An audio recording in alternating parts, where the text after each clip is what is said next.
25 मार्च 2023। आज से करीब एक साल पहले फॉरेस्ट मिनिस्टर भूपेंद्र यादव ने अपने ट्विटर हैंडल से ट्वीट करके दुनिया भर को ये जानकारी दी थी कि Bharat Aravalli green wall initiative की शुरुआत गुरुग्राम के टिकली से करने जा रहा है। अरावली रीजन में 1400 किलोमीटर लंबी और 5 किलोमीटर चौड़ी चीन के जैसी ही एक ग्रीन वॉल का निर्माण भारत में होने जा रहा है। पर सवाल यहाँ पर यह है कि आखिर ये ग्रीन वॉल है क्या और गवर्नमेंट इसको बनाने को लेकर इतनी गंभीर क्यों है, और ये पूरा प्रोजेक्ट कैसे भारत के उत्तरी राज्यों के साथ वहां के किसानों के लिए एक वरदान साबित हो सकता है। आइए जानते हैं आज की इस वीडियो में।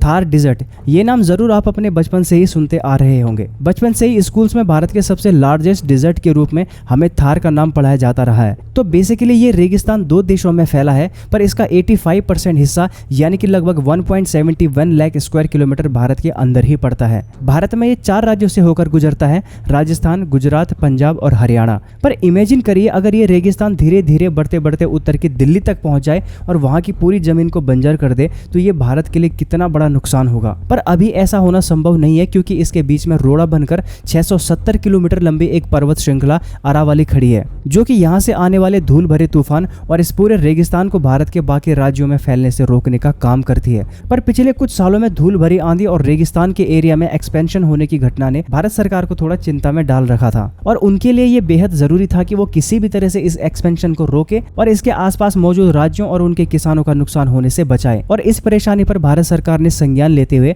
ग्रीन वॉल प्रोजेक्ट की अनाउंसमेंट कर दी, जिसमें वो 1400 किलोमीटर लंबे एरिया में अरावली पर्वत श्रृंखला के चारों ओर वृक्षारोपण करके पेड़ों की एक सीरीज की मदद से एक ग्रीन वॉल खड़ी करने जा रहे हैं, जो न सिर्फ भारत के अन्य भागों को रेगिस्तान में तब्दील होने से रोकेगा, बल्कि आसपास के शहर जैसे कि दिल्ली में इससे उठने वाले खतरनाक धूल भरी आंधी से भी छुटकारा दिलाएगा। पर आखिर ये ग्रीन वॉल प्रोजेक्ट काम कैसे करेगा और इसके क्या फायदे होंगे और इससे दिल्ली और उसके आसपास के शहरों पर उसका क्या इफेक्ट होगा, आइए एक बार ये समझने की कोशिश करते हैं।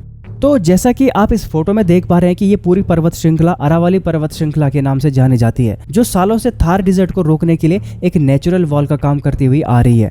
पर पिछले कई सालों से यहाँ चल रही इलीगल माफिया एक्टिविटीज की वजह से इस पर्वत श्रृंखला के 25% से भी ज्यादा हिल्स गायब हो चुके हैं। कंडीशन ऐसी है कि अभी कुछ हफ्ते पहले माननीय सुप्रीम कोर्ट को भी इस मामले में इंटरफेयर करना पड़ा था, और उन्होंने 4 राज्यों गुजरात, राजस्थान, हरियाणा और दिल्ली में वहां पर नए सिरे से कोई भी माइनिंग करने पर कंप्लीटली बैन लगा दिया। पर इन सबके बावजूद साल 2018 तक यहाँ पर मौजूद 31 हिल्स इलीगल माइनिंग का शिकार बनके खत्म हो चुके हैं, और यही रीजन है कि आज इंडियन गवर्नमेंट इसके चारों तरफ एक ग्रीन वॉल इनिशिएटिव पर जोर दे रही है। दरअसल इस इनिशिएटिव के तहत अरावली पर्वत के चारों ओर सीधी रेखा में 5 किलोमीटर की चौड़ाई में हजारों की संख्या में वृक्षारोपण किया जाएगा, जो कि आने वाले सालों में बड़े और लंबे पेड़ बन जाएंगे और रेगिस्तान और यहाँ से उठने वाली धूल भरी आंधी को आगे बढ़ने से रोकने के लिए ये एक नेचुरल बॉर्डर का काम करेगी, जो कि अभी तक अरावली पर्वत करता आ रहा था। इस इनिशिएटिव के प्राइमरी स्टेज में 75 वाटर बॉडीज का रिजुवेनेशन किया जाएगा, ताकि इसमें मौजूद पानी के इस्तेमाल से अरावली पर्वत को हरा भरा किया जा सके। पोरबंदर से लेकर पानीपत तक फैले इस ग्रीन वॉल इनिशिएटिव में गवर्नमेंट ये पूरी कोशिश करेगी कि यहाँ पर आसपास के बंजर पड़े जमीन हरे भरे हो और किसान इसका इस्तेमाल खेती के लिए कर सके। लेकिन इस इनिशिएटिव का सिर्फ एक ही फायदा नहीं है, बल्कि ये काफी हद तक अपने आसपास वाले राज्य जैसे कि दिल्ली, पंजाब, हरियाणा, राजस्थान और गुजरात में कार्बन डाइऑक्साइड की मात्रा को कम करने में काफी इफेक्टिव साबित होगा। और खासकर भारत की राजधानी दिल्ली, जो कि अभी पॉल्यूशन क्राइसिस से जूझ रही है और वहां के लोग प्रदूषित हवा में सांस लेने को मजबूर हैं, उन्हें इस इनिशिएटिव के सक्सेसफुल होने के बाद शुद्ध और ताजी हवा में सांस लेने का एक बार फिर से मौका मिल पाएगा, क्योंकि इस इनिशिएटिव में बहुत बड़े बड़े और बहुत ज्यादा पेड़ लगाए जाएंगे, जो अपने आसपास मौजूद सारी कार्बन डाइऑक्साइड की मात्रा को अपने भोजन बनाने के काम में लाएंगे और बदले में यहाँ प्यूरिफाइड ऑक्सीजन एनवायरनमेंट में रिलीज करेंगे। तो कुल मिला के ये जो प्रोजेक्ट है, ये भारत की कायाकल्प करने में और खासकर उत्तरी राज्यों के अस्तित्व को बचाने में पूर्णतः सक्षम होगी। लेकिन यहाँ पर एक कैच है। दरअसल ये पूरा कॉन्सेप्ट भारत ने जिस देश से लिया है वो है अफ्रीका, क्योंकि सेम ऐसा ही ग्रीन वॉल इनिशिएटिव अफ्रीका में भी शुरू किया गया था।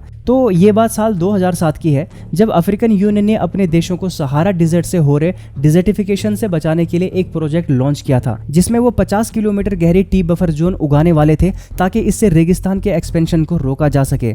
लेकिन lack of funding, scientific uncertainty और पॉपुलेशन ग्रोथ ने अफ्रीका के इस पूरे मिशन पर पानी फेर दिया और ये पूरी तरह से फेल हो गया। जिससे ये सवाल उठता है कि अगर बात ऐसी ही थी तो फिर भारत ने इस इनिशिएटिव को अपने प्लान का पार्ट क्यों बनाया। यहाँ तक कि चीन का भी ये इनिशिएटिव 50% के आसपास ही सक्सेसफुल हो पाया था। तो फिर ऐसे में भारत सरकार इस प्रोजेक्ट में क्या कुछ नया करने वाली है। रिपोर्ट्स बताते हैं कि मार्च 2023 में शुरू हुए इस प्रोजेक्ट को आज 1 साल से भी ज्यादा हो चुका है, लेकिन अभी तक मंत्रालय द्वारा कोई भी वृक्षारोपण अभियान शुरू नहीं कराया गया है। उनके अकॉर्डिंग अभी वो इसके आसपास वाले राज्यों के साथ मिलकर इस पर प्लानिंग कर रहे हैं और प्लानिंग पूरी होने के बाद ये सारी प्रोसेस शुरू की जाएगी। तो गवर्नमेंट ने इस प्रोजेक्ट के अकॉर्डिंग 100 मिलियन हेक्टेयर लैंड को वापस हरा भरा करने का, 250 बिलियन टन कार्बन को एलिमिनेट और 10 मिलियन जॉब्स क्रिएट करने का प्लान तो कर दिया है, पर फिलहाल इस पर गवर्नमेंट की तरफ से कोई खास अपडेट देखने को नहीं मिला है। ऊपर से इस पूरे प्लांटेशन ड्राइव में कई हजार करोड़ रुपए की इन्वेस्टमेंट की जरूरत होगी, जिसको लेकर सरकार ने अभी कोई भी इंफॉर्मेशन या प्लान पब्लिक नहीं किया है। ऐसे में ये प्रोजेक्ट कब और कहां तक सफल हो पाता है ये तो आने वाला समय ही बताएगा, लेकिन एक बात तो निश्चित है कि अगर गवर्नमेंट इस प्रोजेक्ट में सक्सेसफुल नहीं हुई और अरावली पर्वत श्रृंखला को भी प्रिजर्व नहीं कर पाई तो इसके कारण देश भर के कई सारे शहर डिजर्टिफिकेशन के चपेट में आ सकते हैं, जिससे भारत की इकोनॉमी, इन्वायरमेंट और इकोसिस्टम को बहुत बड़ा नुकसान हो सकता है। वैसे आपका इस पूरे टॉपिक पर क्या ख्याल है? क्या भारत इस ग्रीन वॉल को तैयार करने में सफल हो पाएगा, और अगर हाँ तो इसको तैयार करने में कितना साल और कितने दशक लग सकते हैं? नीचे कमेंट सेक्शन में लिखकर हमें अपनी राय जरूर बताएं। बाकी अगर आपको ये वीडियो इंटरेस्टिंग और इन्फॉर्मेटिव लगी हो तो इसको लाइक करें और अपनी फैमिली एंड फ्रेंड्स के साथ भी शेयर करें। जय हिंद।